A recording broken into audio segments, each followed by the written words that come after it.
Olá, bem-vindos a mais um Não Gritos, Olha aos Vizinhos. Desta vez não na casa independente e, portanto, sem o barulho normal da vizinhança, mas aqui na redação do Jornal Público, onde também já há uma série de pessoas a trabalhar e, portanto, é capaz de haver um certo burburinho também quase de música ambiente.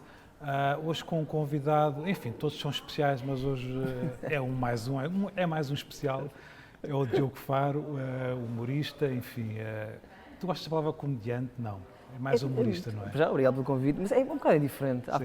Há comediantes ou humoristas que têm uma... É diferente. Enfim, humorista, figura pública, ativista também, político também posso dizer isso. Sim, comunista, enfim, tens uma... de coisas, vou fazendo. Moves por múltiplas facetas. Mas vamos ao que interessa. Onde é que andaste nas férias? Eu já estava mesmo a ver que o pessoal gosta. Eu sei que estiveste a Nápoles porque sigo o teu Instagram e vi umas fotos de Nápoles. Quer dizer, tu podes ser daqueles Instagrammers que muitas vezes põem fotos desatualizadas e o pessoal fica lixado normalmente com isso. Não, eu não ando aqui para desiludir as pessoas. Quer dizer, às vezes desiludo, mas não andas aqui para enganar ninguém. Não aqui para enganar ninguém. Opa, e isso é uma coisa que quem me conhece minimamente até só de seguir, eu adoro viagens, eu ganho dinheiro é para gastar em cerveja com os amigos e viagens. Portanto, é para isso que serve o meu dinheiro. E nunca tinha ido, já tinha ido lá a Nápoles por umas horas, só uma vez fiz uma viagem grande por Itália e agora fui a Nápoles e recomendo muito. Que na altura até tinha ficado com uma impressão assim, não muito boa, porque como tive umas horas só, aquilo é muito caótico e se passares umas horas lá não consegues interiorizar a beleza daquele caos. Mas estando lá, estive lá 6 dias, não só em Nápoles, mas depois em ilhas à volta e depois na Costa Amalfitana, etc. E foi incrível, Fui sozinho, eu gosto muito de viajar sozinho.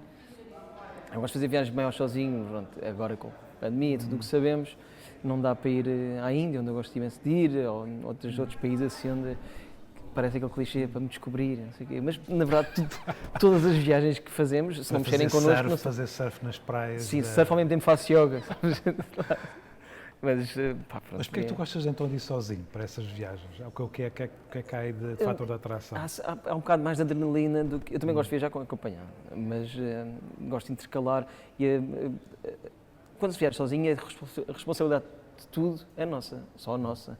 Ou se escolhes um hostel mau, fui eu que escolhi. Se eu escolhi um restaurante bom, também é uma vitória minha. E depois estar completamente independente e não ter ninguém comigo a falar português ao lado.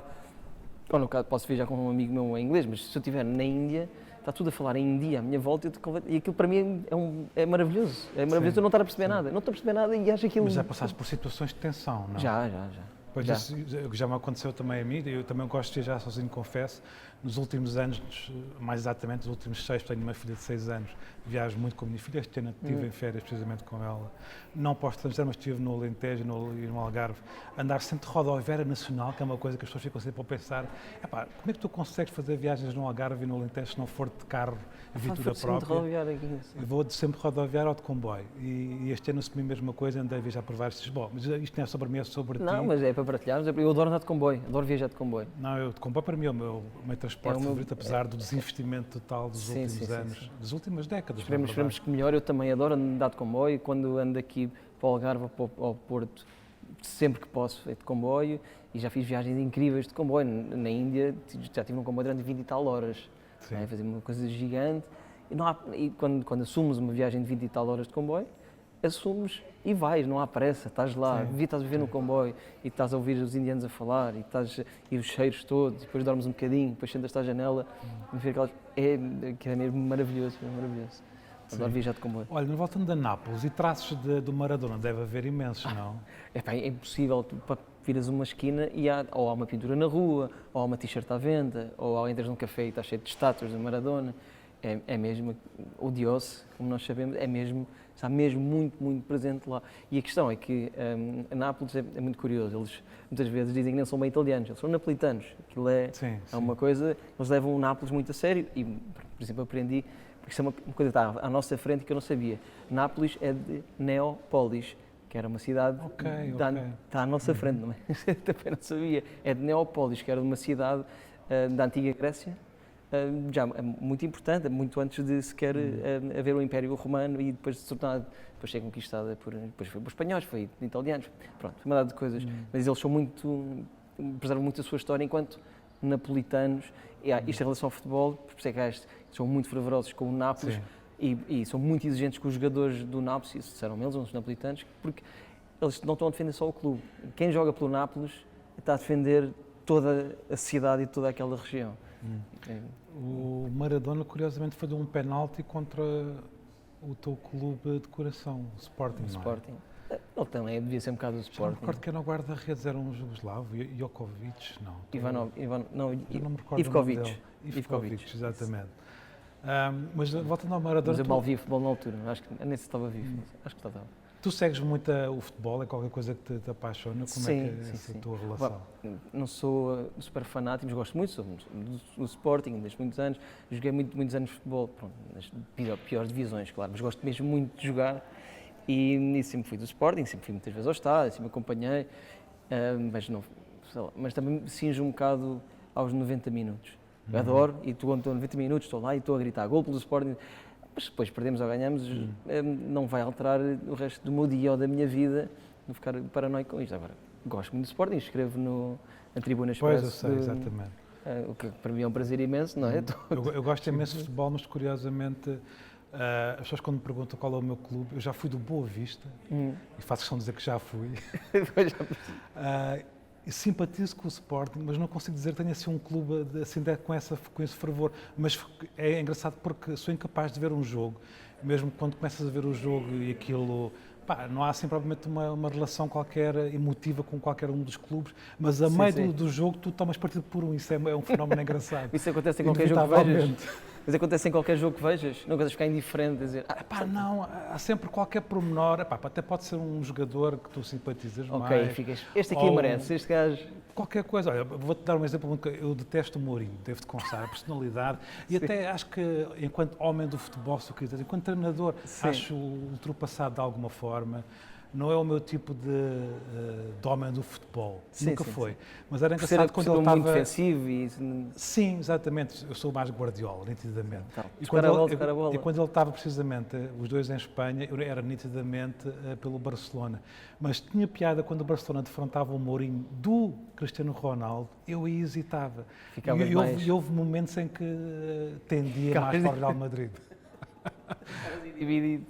Sim, pronto, era incapaz de ir para o lado afetivo. No fundo, o meu lado afetivo tem a ver com jogar bem o jogo, na minha visão. Pois eu também gosto muito de futebol por causa disso. Pois há muitas coisas que me irritam. Isto também vem do meu pai. Meu pai gostava muito de futebol, era da académica, mas deixou de gostar com uma data de casos, começou a haver de corrupção, até casos de saltilho na altura da seleção e uma data de coisas, começou-se a desiludir bastante de futebol. Hoje em dia vê de vez em quando pelo jogo em si. E eu também, eu não sou tão desligado como o meu pai, gosto muito de ver futebol, mas não é como os meus amigos meus que vêm todos os jogos da Liga Inglesa e Italiana. Vou vendo, gosto de ver a Liga dos Campeões, vejo o Sporting, mas depois há coisas que me desiludem muito, não é? Isto está tão conspurcado, o desporto em si, não é? Vemos o que se está a passar no Qatar, é uma vergonha, é um escândalo. Já não é só político, estamos a falar de direitos humanos e as pessoas todas que foram mortas. Portanto, tudo isto, todos os escândalos de corrupção, às vezes afastam-me. Disseste Qatar no Afeganistão. Não, disse Qatar mesmo, do caso do Mundial. Não é do que está a passar do agora. Mundial, ok, sim. Desculpa. Não, do Qatar já morreram mais de 6 mil trabalhadores e está-se tudo a cagar. E mesmo como é que o Qatar foi selecionado para aquilo, é tudo... E depois há essa relação também, enfim, para essa expressão que é uma expressão que tu utilizas muito, eu também, que é essa perversão que hoje em dia vivemos muito, esta visão neoliberal, que é o PSG, de repente transformar-se, enfim, num clube... multimilionária, com dinheiros nem sempre muito lícitos. Enfim, toda uma outra conversa, já lá vamos a essa parte. Mas esta semana tu lanças um livro, queres-me falar sobre o livro? Já saiu, vai sair, sei que vais lançá-lo na Feira do Livro no próximo fim de semana, fala um bocadinho. Sim, já não é o teu primeiro livro, enfim, mas... Sim, é o quarto livro, mas acho que este é o primeiro que eu considero assim um bocadinho mais a sério.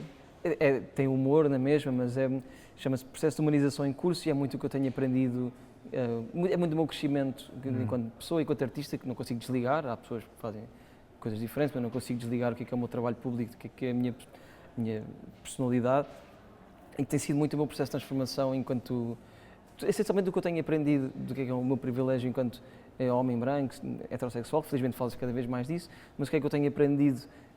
Se eu realmente acredito num mundo mais justo e com mais igualdade, como é que eu posso usar a comédia, o meu trabalho, para contribuir para isso, mas também sabendo em qual é o meu lugar, como é que eu posso aprender com as pessoas racializadas a ser um branco antirracista, como é que eu aprendo com as mulheres a ser o que é um homem feminista, e mesmo como é que eu posso agora também aproveitar a minha visibilidade para falar de masculinidade tóxica, uma data de coisas. Portanto, pronto, o livro começa um bocado com a nossa relação com o trabalho, o que é o capitalismo, o que é que eu acho sobre o neoliberalismo, etc. Depois, como é que eu acho que a desigualdade económica gerada essencialmente nos últimos 40 anos global, isto é uma coisa muito global, propicia muito o crescimento da extrema-direita e o que estamos a assistir agora e porque é que é tão importante o nosso humanismo para combater a extrema-direita, e depois isso, então falo então desta parte de feminismo, racismo, direitos LGBT, capacitismo também, que é importante que se fale cada vez mais, e depois a emergência climática, e como a emergência climática está ligada ao capitalismo e como todas estas hierarquias estão ligadas, é uma hierarquia que acaba por prejudicar sempre os de baixo, sempre, e a emergência climática está outra vez a prejudicar sempre os mais pobres, os mais vulneráveis, claro. Não sei o quê, e quando são os mais ricos que estão a destruir isto tudo. Pronto, tentei escrever isto, sempre parece um bocado mais chato e complexo, mas tentei escrever de uma forma leve e engraçada, fiz muita investigação, li muitos livros, tentei aprender muito, porque acima de tudo eu estou sempre a aprender com os outros, não está aqui nada novo no livro. Isto é o que eu tenho aprendido a ler montes de gente, seja cronistas, seja livros inteiros, a ver documentários, a falar com pessoas mesmo, racializadas, com as mulheres, etc. E portanto é um pequeno contributo da minha visão e espero que as pessoas se riam um bocadinho também e pensem enquanto... Eu recordo que há uns anos, não sei, diria que essa ligação entre o humor e a política era sempre uma coisa... Ou seja, o que eu quero dizer no fundo é que essa relação quase ativista que tu tens com uma ferramenta que é o humor, nem sempre foi compreendida em Portugal.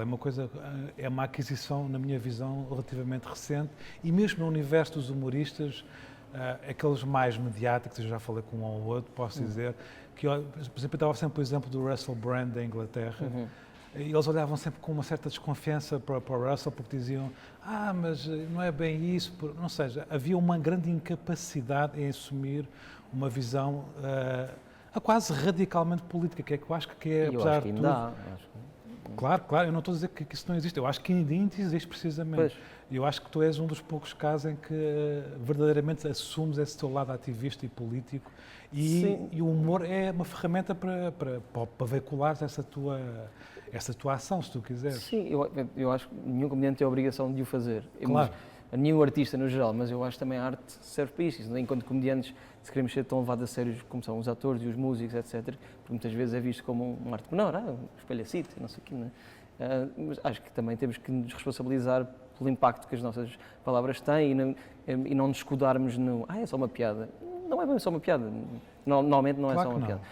E se pudermos usar a nossa visibilidade, etc., realmente ser artistas, tentar mexer um bocadinho com o país, eu não estou a resolver problema nenhum. Eu sei que o meu humor ou o que eu faço não vai salvar o país, mas se puder, como eu sei que às vezes põe o pessoal a pensar, às vezes contra mim, odeiam-me, mas se calhar às vezes também, se puder o pessoal a pensar, a discutir certos assuntos, etc., sim, a comédia também serve a algum propósito. Agora, sim, eu sei que a maior parte dos comediantes em Portugal não se quer responsabilizar, porque obviamente perdemos público, perdemos dinheiro, perdemos marcas, perdemos uma tanta de coisas, que as pessoas acham que é ao contrário e ganhamos muita coisa, mas as nossas convicções forem assim tão vincadas, não trazem provavelmente grandes benefícios. Como é que naturalmente, estão sempre, e também me acontece comigo a outro nível, estão sempre a tentar, no fundo, entalar, passa a expressão, a partir das tuas posições políticas, tenho a certeza.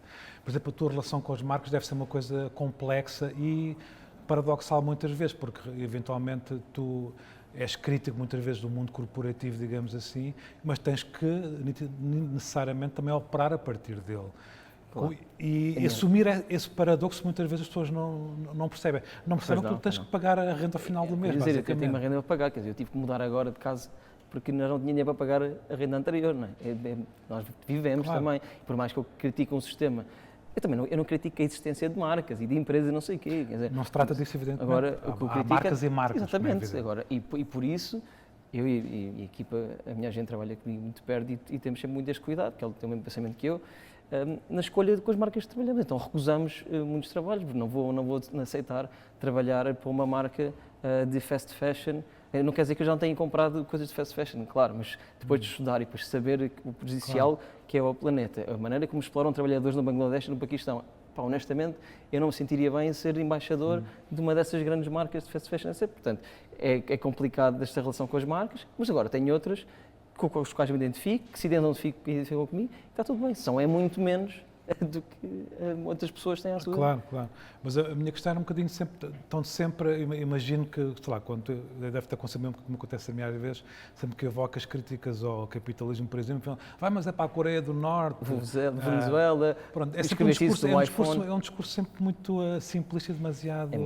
Claro, é muito básico, é muito simples, não é? Porque obviamente nós somos contra as pessoas serem mal pagas, serem exploradas, estarmos a destruir o planeta. Não somos contra haver roupa e haver um telemóvel, e não é nada disso. Claro que temos telemóvel, claro que estamos dentro desse sistema e é a partir deste sistema que queremos uma coisa um bocado mais justa para todos. Não é? Portanto, e obviamente estou-me sempre a tentar apanhar na curva, seja nisto, ou seja, porque... Então, e há 6 anos, quando escreveste esta piada super machista, eu não preciso que as pessoas me digam.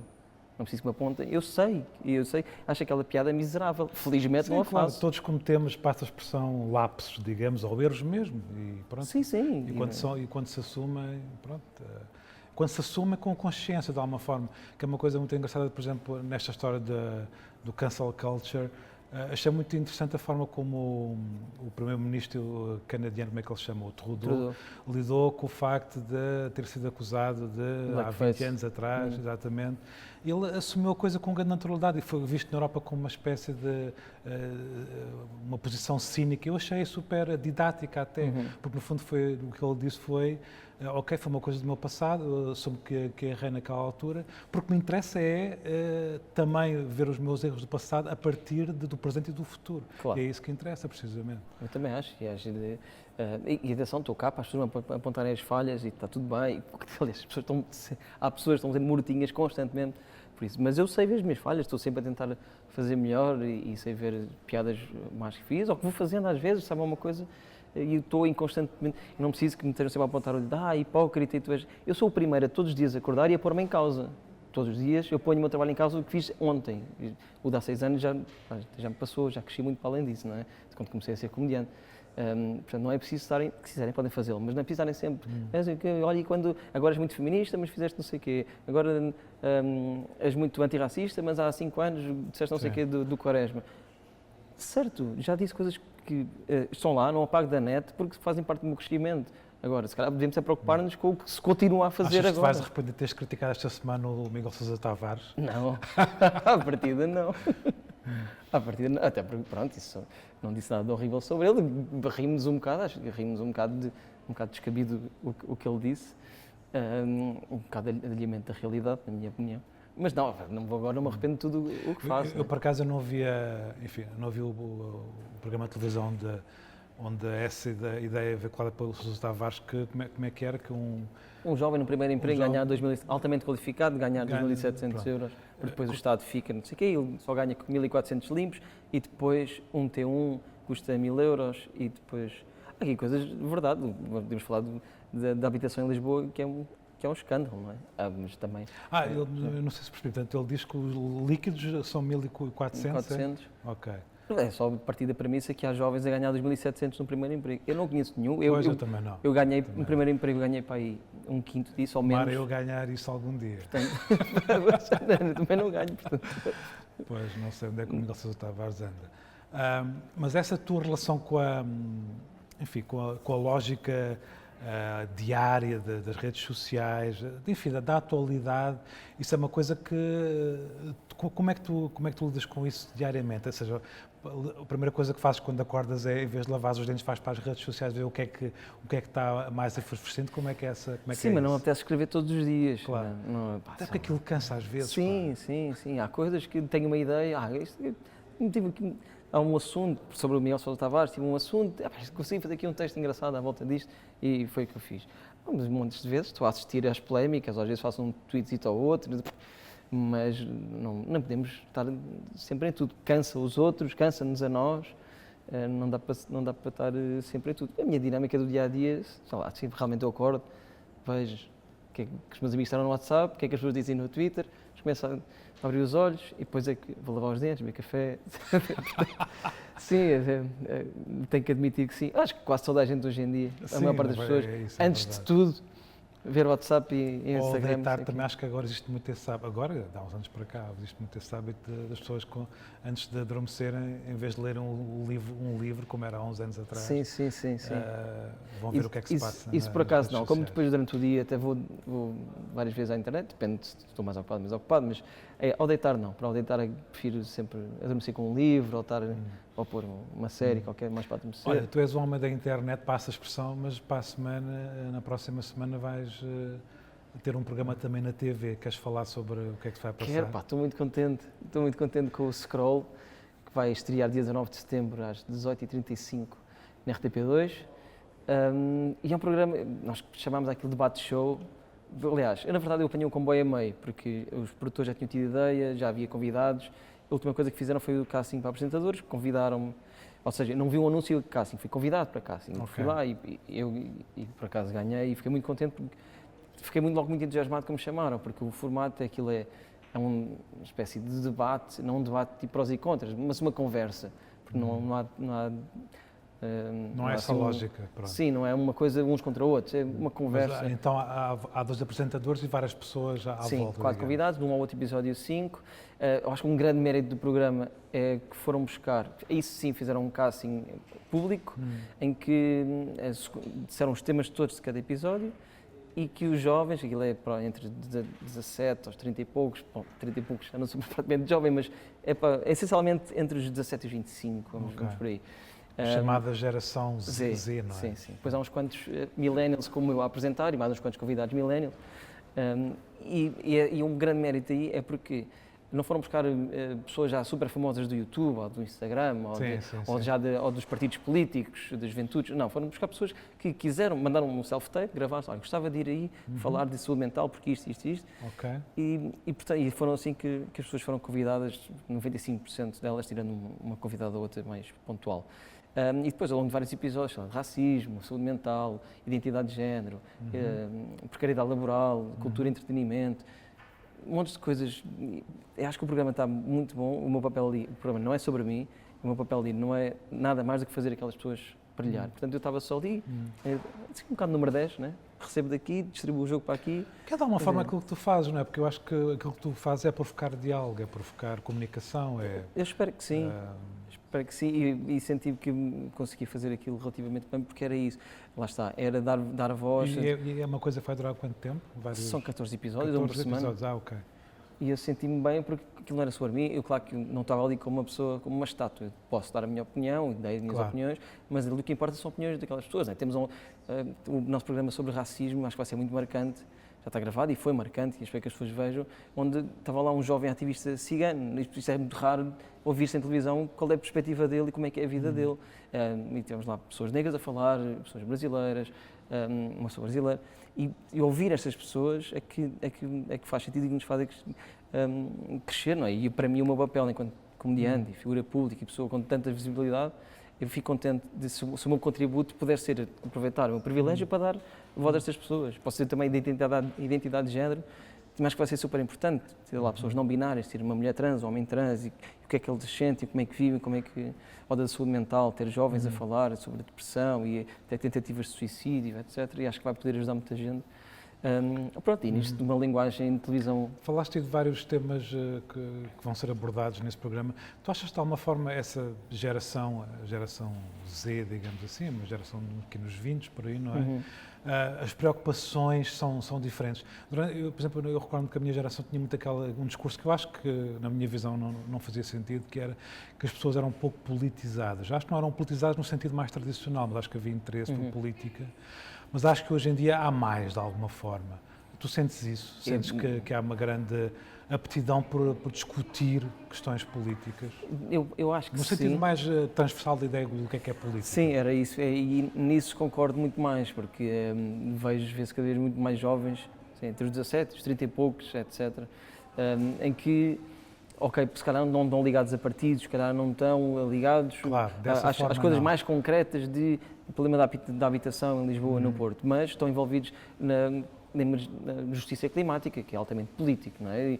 E não estão só a dizer vamos acabar com as palhinhas de plástico, não, estão envolvidos a sério a combater o capitalismo, as grandes produtoras petrolíferas, etc., são muito envolvidos politicamente, ou os grupos antirracistas, ou os mesmos grupos antifascistas, portanto, há uma data de jovens e jovens adultos que estão muito envolvidos e que começam movimentos sociais e que, nem que seja às vezes só nas redes sociais, porque também é importante, claro que o ativismo só de redes sociais não chegaria nunca, mas eu acho que é importante, às vezes goza-se muito com isso, mas é importante haver pessoas que criem conteúdos, que gerem discussões e que façam as pessoas depois irem para a rua. O que é que as redes sociais podem ter de positivo e de bom, já que tem tanta ter coisa consciência também das suas limitações, como é evidente.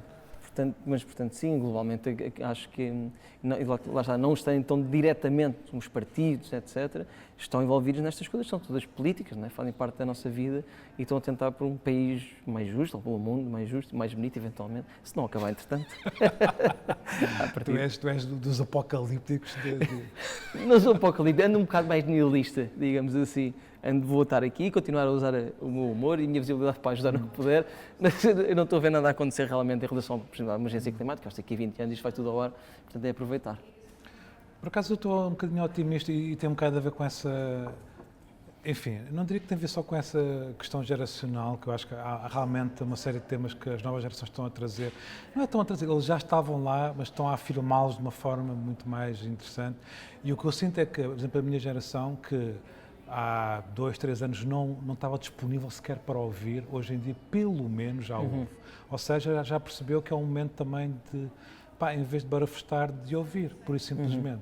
Independentemente de poderes ter a tua opinião, a tua visão, a minha, curiosamente, apesar da minha idade, é muito mais próxima desse pessoal mais novo, mas sinto muito isso em discussões que ainda ontem fui almoçar com um amigo meu de mais ou menos da minha idade, 40 e tal anos, e falávamos sobre isso, sobre essa dificuldade que existe em as pessoas perceberem que, se calhar, este momento, mais do que barafustarem ou dizerem qualquer coisa, eu estou a dizer as gerações mais velhas, é de ouvir o que é que os mais novos têm para dizer, porque acho que é importante. Eu acho fundamental e por isso é que eu também estou muito contente de fazer parte do Scroll, porque isto vai fazer, é uma coisa muito rara, mesmo muito rara, principalmente num canal grande como RTP2, e nos outros também não tenho visto isso acontecer. Vamos ter jovens a falar de precariedade laboral. Os jovens estão a sair da faculdade agora. Não vamos ouvir pessoas de 50 anos que já trabalham há 30 ouvir falar de precariedade. Não, vamos ouvir as ansiedades das pessoas que vão agora começar a trabalhar. Ou vamos ouvir dos jovens encenadores e atores que foram lá falar do estado da cultura e que eles defendem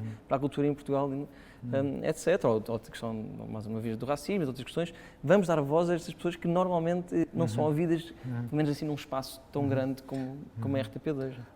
De alguma forma, nas tuas teorias, para essa expressão, existe sempre um bocadinho essa ideia na qual eu me revejo, que é Portugal é um país ainda de grandes hierarquias, do ponto de vista social, enfim, político.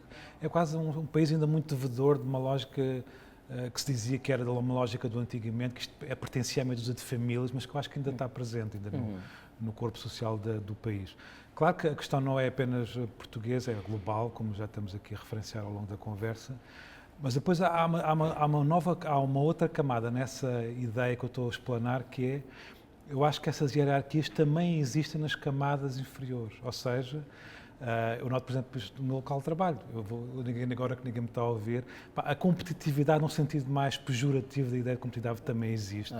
Existem, no fundo, até hierarquias nas pessoas que estão mesmo lá em baixo da escala.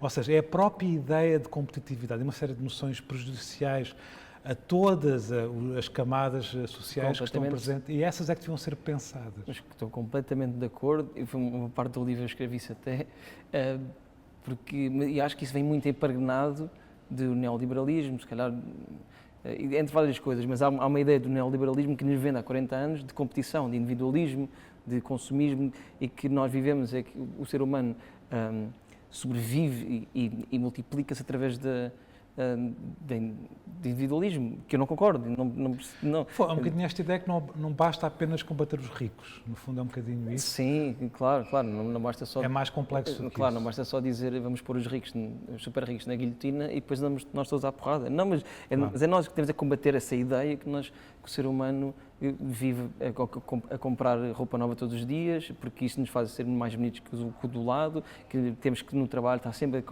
a ser constantemente melhores que o do lado, para termos mais dinheiro para comprar mais coisas. Não, a vida é muito mais bonita em cooperação. Quando nós começamos a aprender isso, quando começamos a desmanchar essa ideia que nos é vendida de publicidade, de CEOs de todo o lado, de políticos, quando começamos a desmanchar, não, a vida é muito mais bonita em cooperação, em união, podemos trocar de roupa uns com os outros, podemos ajudar-nos muito mais uns aos outros no trabalho e não estar sempre a tentar pisar os outros para ser melhor, seja no meu meio, no teu, no que for, e perceber que sim, sei lá, a vida, ninguém faz ideia do que é que estamos aqui a fazer. Não sabemos, e vamos todos morrer, e é uma chatice, mas acho que é muito mais bonito se passarmos o tempo a tentar ajudar-nos uns aos outros, a cada vez mais pessoas vivam cada vez melhor, do que continuarmos nesta roda de rato em que só uma pequena minoria é que vive realmente bem e abastada e etc. Olha, uma última questão, voltando quase ao princípio da conversa, que é, tu começaste por enunciar que as viagens eram e o futebol também, remetem para a tua dimensão de prazer, de coisas que te dão prazer, que gostas de praticar, digamos assim. E que outras coisas é que te dão prazer? Assim, coisas que, para além da cerveja, que também já enunciar, Sim. O que é que mais te dá prazer? Realmente são as coisas. Comer, não é? Porque são realmente as coisas mundanas, é que me dá prazer. Sexo, obviamente, e fala-se pouco. Sexo, comer, beber, conversar. Está muito associado, não é? A ideia do comer e do sexo, um bocadinho. Está tudo. Até na linguagem que vocês humoristas. Bom, e não só, utilizam, não é? Está muito ligado. Sim, sei lá, gosto estes pequenos prazeres. Os meus prazeres não vêm nada de materialismo, nem de nada. Não preciso de carros, nem de roupas de marcas espetaculares. Vem destas coisas. Sou um gajo, efetivamente, gosto muito destes prazeres. Gosto muito de estar com pessoas, conhecer pessoas novas. Gosto muito de festas, mas acho que isso é mais ou menos também se vida. Adoro festas. Pronto, eu adoro. Festas, é verdade, tu foste aí muito atacado por causa de uma festa. Pronto, passagem de ano, não foi? Já não me recordo. Foi passagem de ano, que o Carmo e a Trindade, eu percebo algumas críticas, outras. Pronto, foram outras coisas completamente diferentes, mas ok. Mas sim, hoje falando de... Sim, gosto muito de festas, gosto muito de ir a festivais de música, a concertos, também cresci com músicos, meus pais são músicos, eu fui músico durante muito tempo também, etc. Portanto... Estudaste também a comunicação social, por falar nisso, não foi? Sim, publicidade e marketing. Ok. Podia ter ido mais para o capitalismo, depois desisti, abandonei esse lado. Bem-vindo ao mundo dos pobres. Olha, Diogo, obrigadíssimo por teres vindo. Obrigado, eu gostei muito. Deus, até à próxima.